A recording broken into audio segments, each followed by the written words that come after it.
утро. Красота.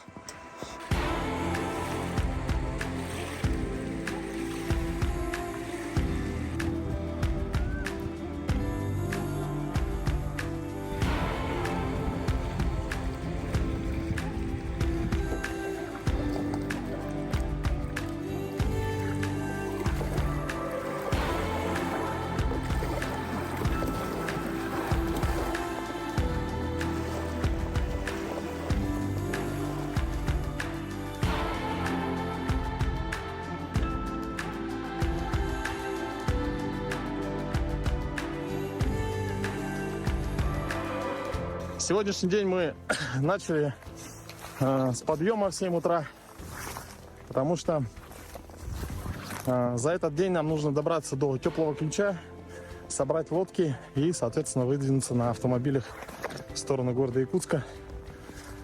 На моей памяти это самая быстрая смена погоды, да даже не погоды, а времени года. Если в первый день сборов нашу поездку мы ходили в шортах, то сейчас идем по снегу. Вот. Лес стал еще красивее, то есть мы застали и лето, и осень, и, можно сказать, зиму.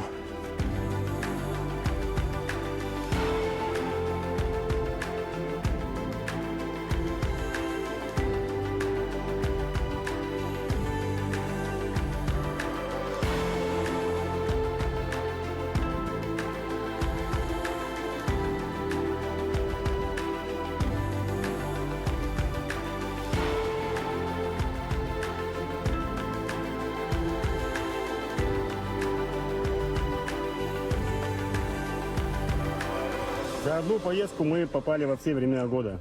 Выезжали, мы еще купались в Якутске, а уезжаем с нашего места, куда мы приехали, уже зима. Прикинь, я только что так сказал. Да? Да. Мысли, значит, Мысли. Не, нормально. Шутка. реально, когда мы собирались, во мне купались.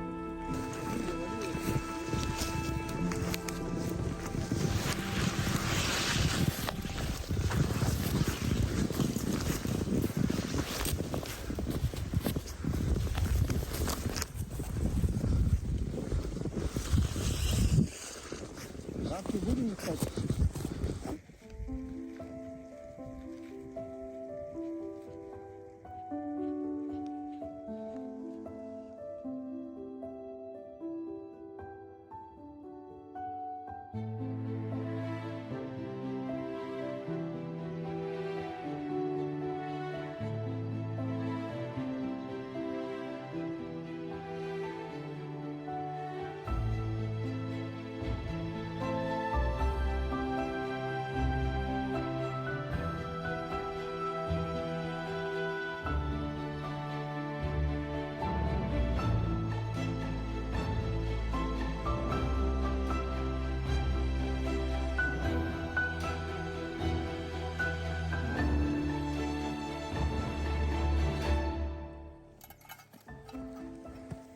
Мы вышли чуть раньше, чем вся группа. Нам нужно заклеить лодку, которую мы порвали. Вот, будет ремонт. Ну и, соответственно, потом уже часть группы подойдет. Мы запакуем вещи и будем выдвигаться в сторону Теплого Ключа. С утра мы не успели позавтракать, просто попили кофе. Сейчас восстанавливаем водный баланс. Едим снег и пьем воду. Едим снег и пьем воду. Да.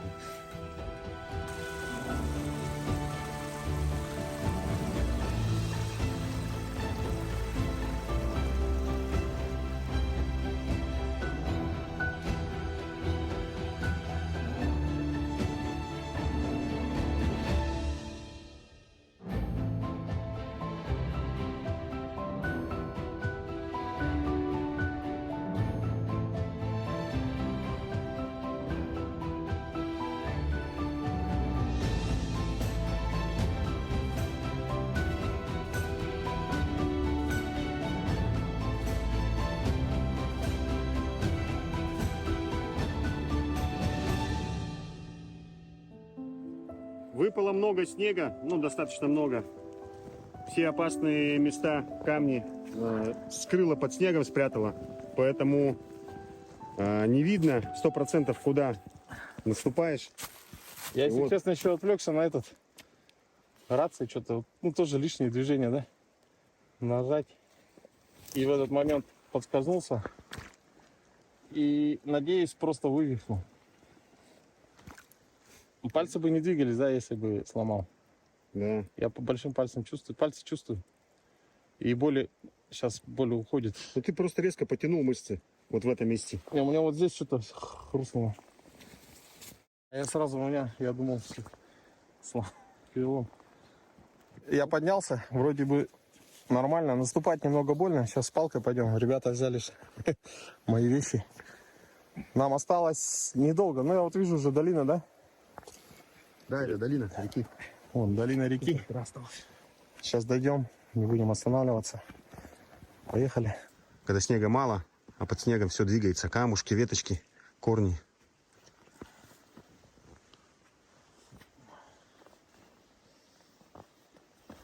Что мог-то потянуть или что? Просто... Ушиб.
Друзья, сейчас мы греем чайник.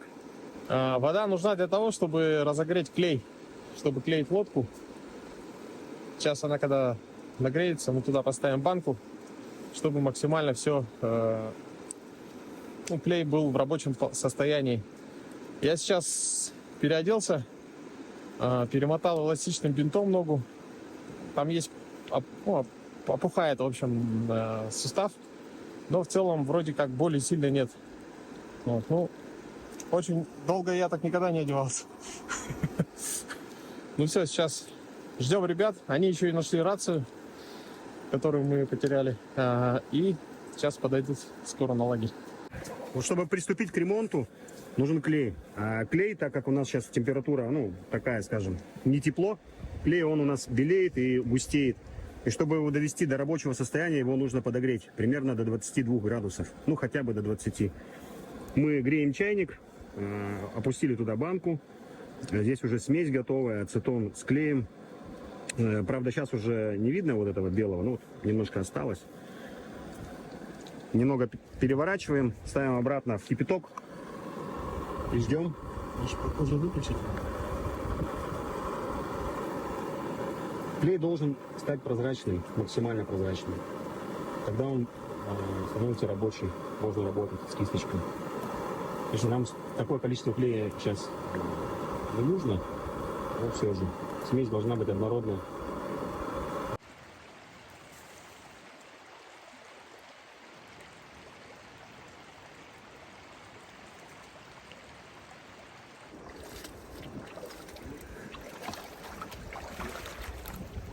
Глубоко. Или какое-то место изобразить.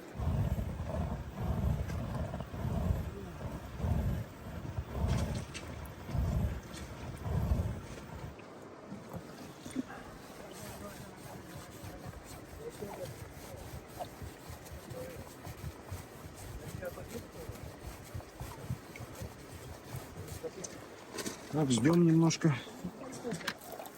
Так.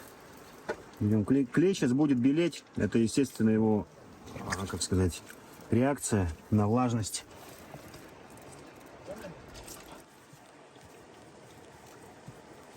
Много клея не надо мазать, потому что если будет толстый слой, не будет плотного прилегания и, соответственно, герметичности не будет. Нужно тонкий слой, но промазывать все участки.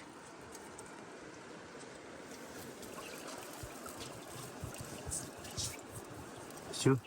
Натуральный, обогащенный витаминами. Доширак. Замерзла.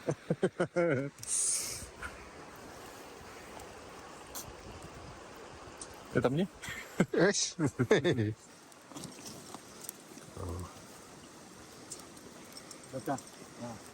Дай. Ложкой мне. Это вот в дошираке было. Сначала Ложечкой все кормим. А в икре калории есть? Нашего оператора Да. Петра. Спасибо.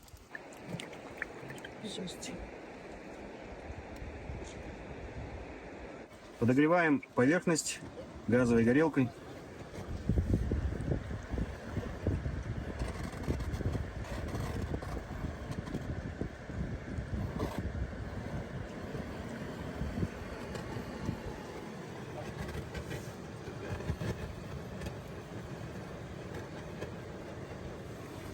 И заплатку. Видите, клей побелел, он набрал в себя влаги, питал в себя влагу с воздуха. Поэтому вот такая реакция у него. Мы немножко его подогреваем.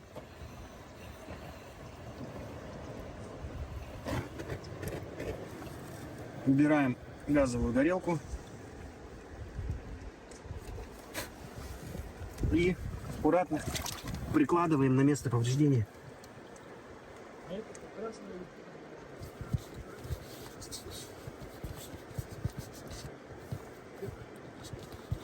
Вот где-то она схватывается, и она повиснет сейчас.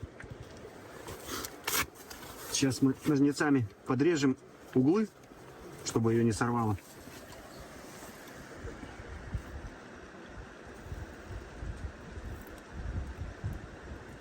Берем опять газовую горелочку.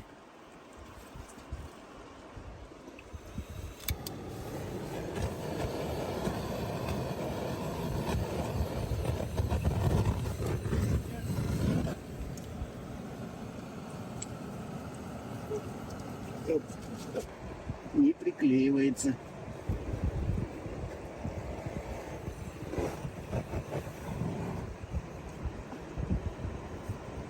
Тут что-то схватывается.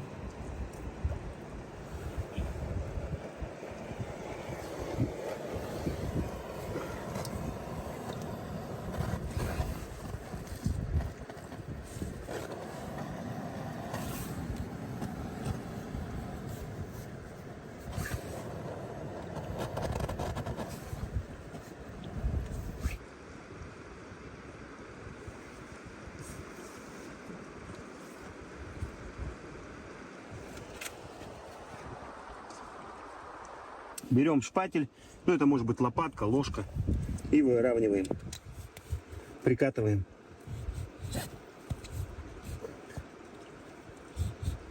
Конечно, это временная заплатка. По приезду в город это нужно будет переделывать и делать нормальный ремонт.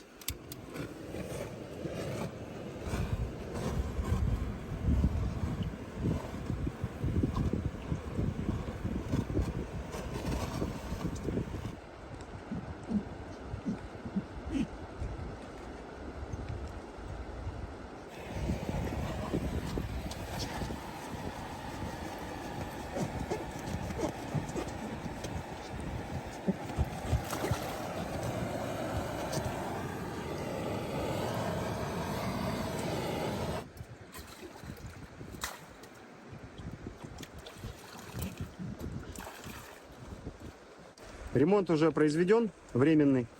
Условия, конечно, не для ремонта. В идеале нужно ставить палатку. Палатку, чтобы клей ложился без влаги. Сейчас он с влагой. Но это временная заплатка, повреждение небольшое, поэтому мы доберемся и с таким ремонтом. Сейчас подождем, пока клей прихватится. Я думаю, где-то в течение часа должны будем стартануть.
Короче, лодку разгрузим в джипишку и спустимся. Эту лодку подразгрузим, чтобы она легче шла на полуспущенном дне, на спущенном дне. Сейчас 3-4 поворота, и там уже не будет сложных перекатов мелких. Поэтому лодка спокойно пойдет своим ходом.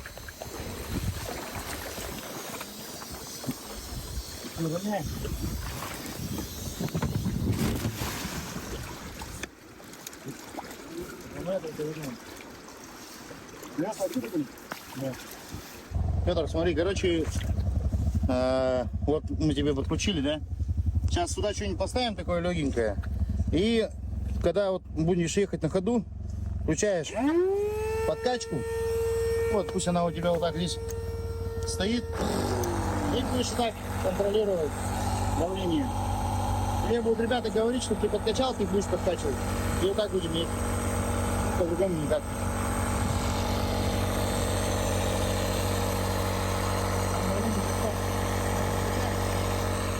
Потому что спустил он дно.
Конечно, можно найти что-то более экстремальное, но у нас идет снег, у нас спущенное дно, нас в поворотах несет как в дрифте, то есть очень-очень на сплаве. Местами идем прямо сплавом. И только вот благодаря Юрию, который знает эти места, он подсказывает повороты. И плавненько заходим. Впереди идет Женя, тоже на него ориентируемся. Ну и в целом у нас облегченная такая лодка, то есть основные вещи мы раскидали. Но мы дошли сейчас до устья Сакырыра, река Сакырыр. Далее до Восточной Хандыги полегче будет, да? Совсем просто. Совсем просто, говорит Андрей. Так что скоро-скоро мы должны дойти до Теплого Ключа.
Почему не туда? Да потому что это второе русло пошло право, оно мелко. Блин, дрифт жесткий вообще. Ну ничего страшного. Ты-то видишь? Пусть качает. Черт. Вообще она просто дрифтом идет. Ну, мягкая, да? Блин. Осталось там вот кусочек такой, чтобы из этой говны. О, блин. Не, там там русло второе, оно там много ручейно рассыпается, и мы в него не это, там вообще не парит. Блин, надо, я что-то не сориентировался. Да, садись, Петя. Этот мотор скини. Сейчас я сделал.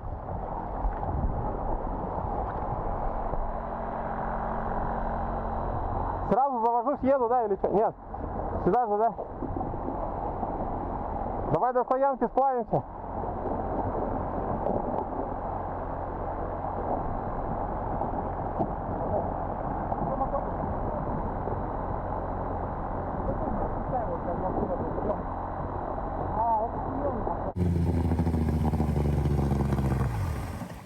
Жарко так стало. Охота раздеться И окунуться. и окунуться в воду. Иди. Хорошо, что я взял шортики.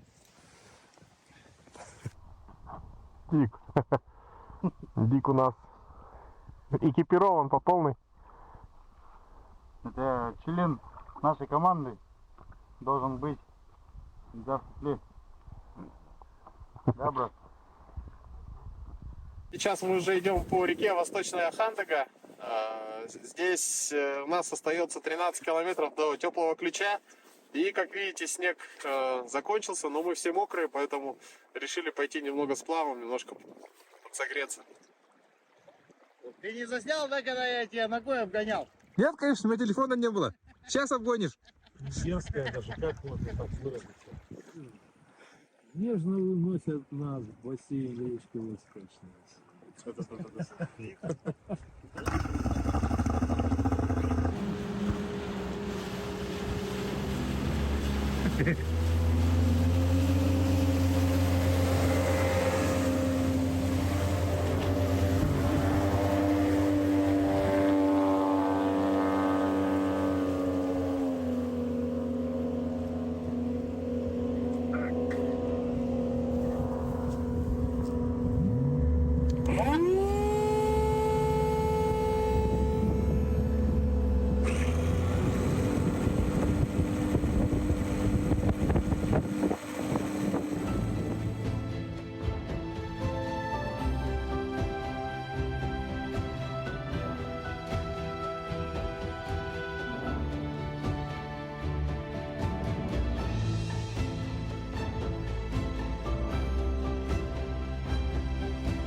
Друзья, ну что, мы прибыли в Теплый Ключ.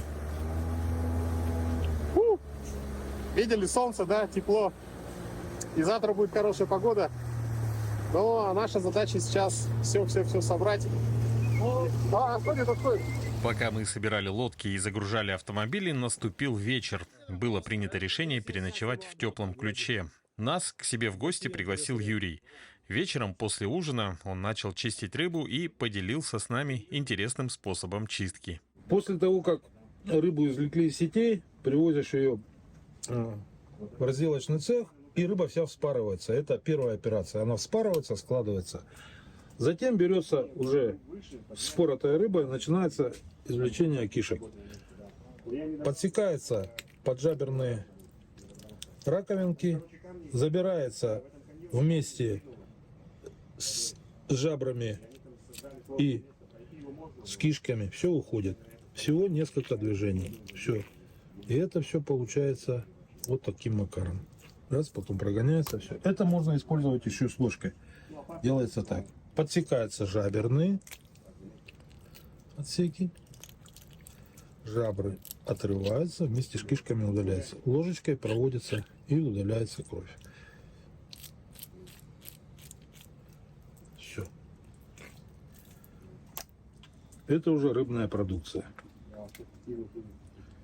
Делать надо это все с чувством, с любовью. Тогда все будет получаться. На утро мы выдвинулись в город. Казалось бы, все приключения остались позади. Но нет. На обратном пути нас тоже подстерегали сюрпризы.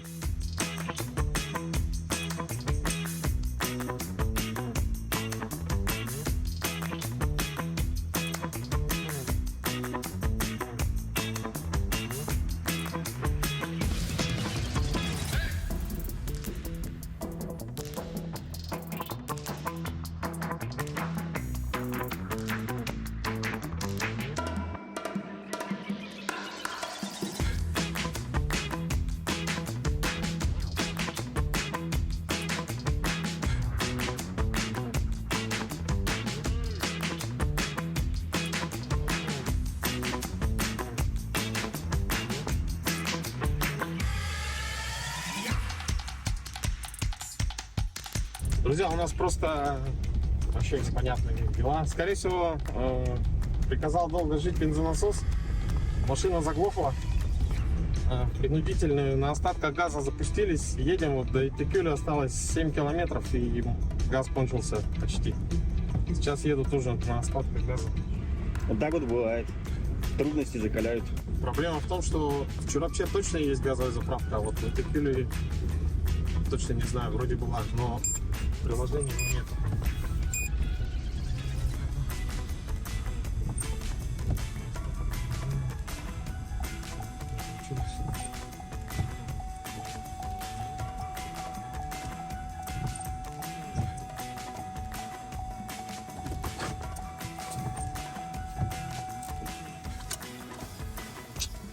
Так, ну сейчас Евгений отцепит прицеп и нас дотянет до Итыкюля. Нет, не стерхает. Мгм.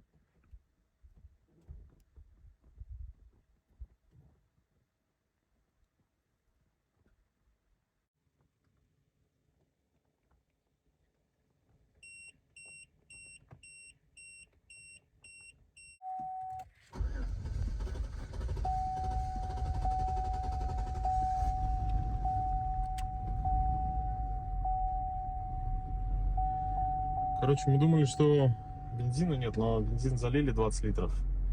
Все равно так же. Сейчас на бенз переключусь. Все, сразу. Да, Жеке звоню тогда. Или как, звоните мне.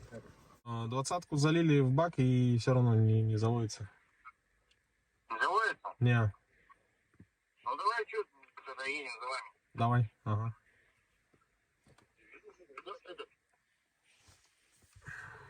Так. Пойду завяжу прицеп.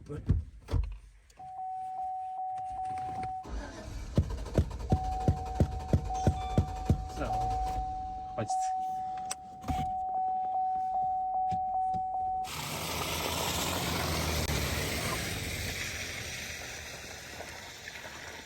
Ой-ой-ой. Ты не замерз?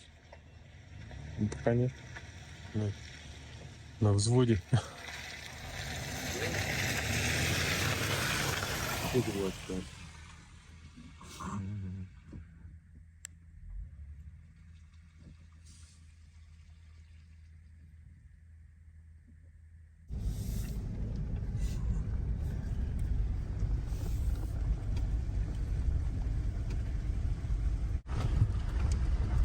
Так, ну что, сейчас мы идем до газовой заправки. Бензонасос точно не работает.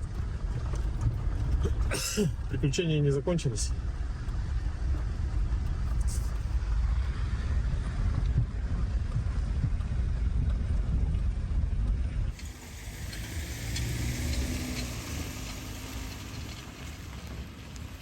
Так, у нас трос на 10 тонн лопнул.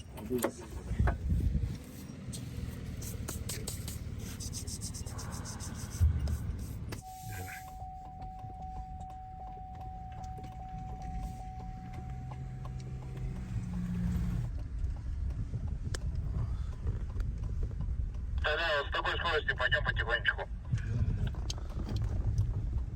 Да-да.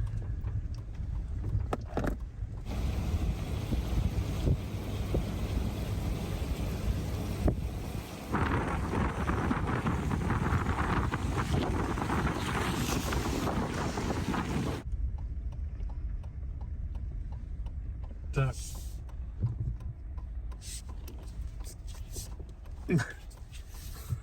Это да. Это заезд.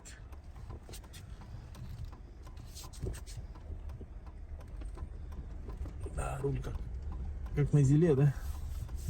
Нет, на зере как раз таки пальцем. На газу 53-м. А, на 53.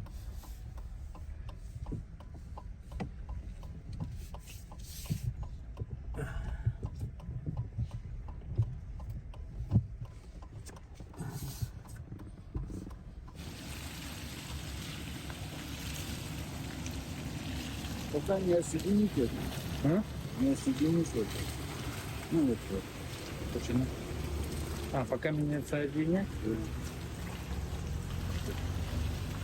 А, чтобы отъехал, потом завести.